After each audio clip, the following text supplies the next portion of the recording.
बोकेर कहाँ हिँड्नु भएको? यसै डुलिरहेछ है।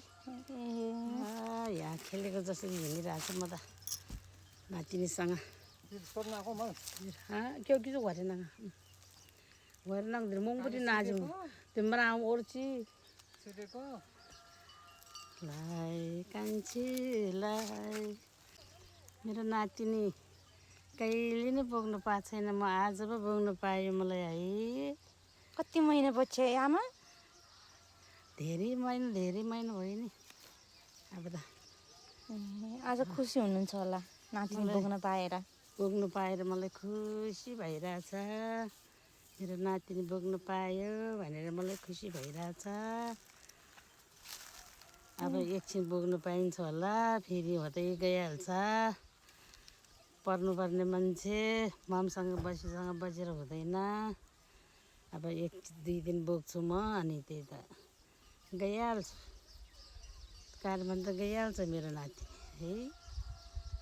यहाँ ऊ त निदाउन लागेछ। निद आयो।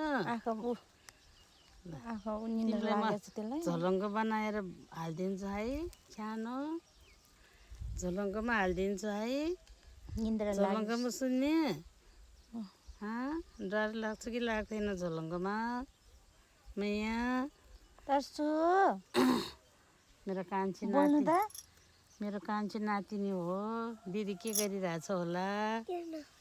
झोलङ्गेमा डर लाग्छ कि लाग्दैन? झोलङ्गोमा म झोलङ्गो बनाएर हाल्छु है तिमीलाई। डर लाग्छ कि लाग्दैन? डर लाग्नुहुन्छ कि हुँदैन मैया? डर लाग्नुहुन्छ?